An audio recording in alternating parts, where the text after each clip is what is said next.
Types of threats. A personal computer may come under two types of threats: malware and remote attacks. Malware includes viruses, worms, trojans, and other unwanted programs. To infect a computer with malware, malicious code must be copied to a computer first and then executed. Usually, malicious code is copied to the computer as a file and starts just like any other program. Another possibility exists wherein malicious code is placed directly into the computer's random access memory, using a vulnerability within a running program. In this case, the code is automatically dispatched to the processor. Thus, both steps, code copying and launching, are done at the same time, and the virus infects the computer bypassing the file system. Unlike malware, remote attacks do not run any malicious code on the computer. They exploit ordinary applications. For example, an email client or a web browser with evil intents. Remote attacks are categorized as follows. Phishing, an attack wherein the specific goal is to steal private information, usually with the objective of committing a financial fraud. During the attack, people are taken to a special phishing site that looks like a legitimate bank site, where the deceived users enter their private information themselves.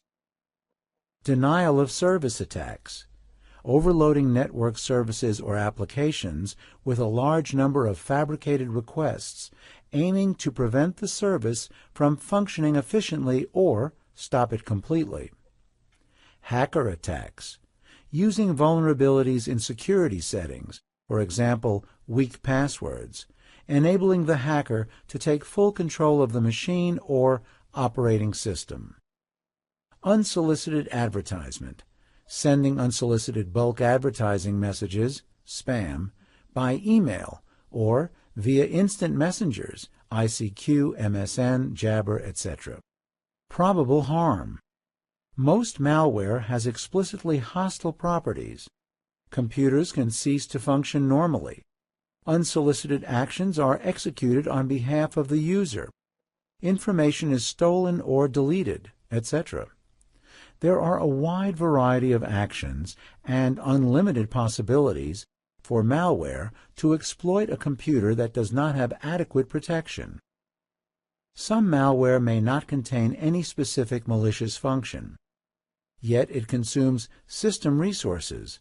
Therefore, it should not be permitted on the system anyway. Unlike malware, every type of remote attack causes definite damage. Unfortunately, less diversity of malicious actions does not mean less harm. In summary, the negative effects from both malware and remote attacks can be classified as follows. Financial theft usually occurs as a consequence when a Trojan infection or a successful phishing attack intercepts banking access information. Data leakage or corruption may result from malware infection or a successful hacker attack. Unsolicited actions executed on behalf of the user, for example, spam sending, denial of service attack or infecting other computers, characteristic of malware infections and hacker attacks. Complete or partial loss of normal functionality of the operating system.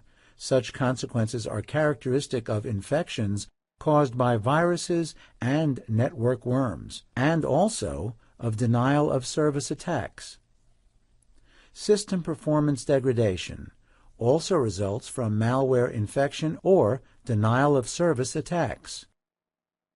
User performance decrease results from spam, analogous to operating system performance degradation, but in this case it is not the operating system that is attacked, but the users, because they have to waste their time sorting out the important messages from the junk.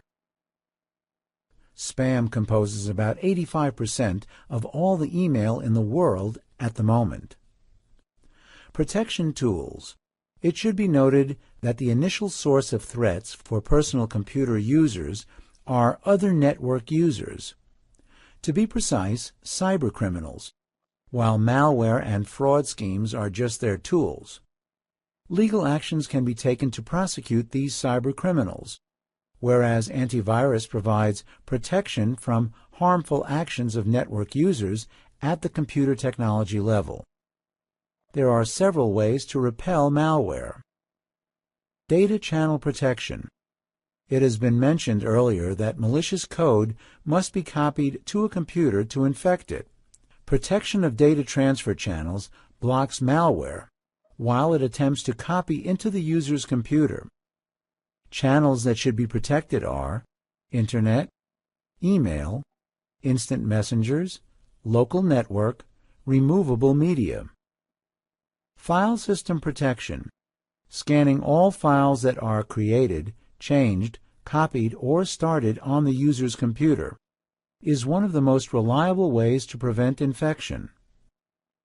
Such scanning allows detection and deletion of malware, either right after it is copied to the user's computer or shortly before the attempt to run an infected file. Action control. Checking actions performed by the running programs and blocking dangerous operations allows antivirus to completely, or at least partially, neutralize malware, even if it is copied to the computer and launched successfully. It is important to remember that no antivirus system can claim infallibility. That is why antivirus must be able to not only prevent computer infection, but also deal with the consequences of these infections, namely, treat infected programs, delete untreatable files, and recover operating systems. What complicates protection against remote attacks is that nothing can be changed after a successful attack. Moreover, in the case of junk mail, just the delivery of the message can be considered as a successful attack. Nevertheless, that does not mean that remote attacks cannot be resisted.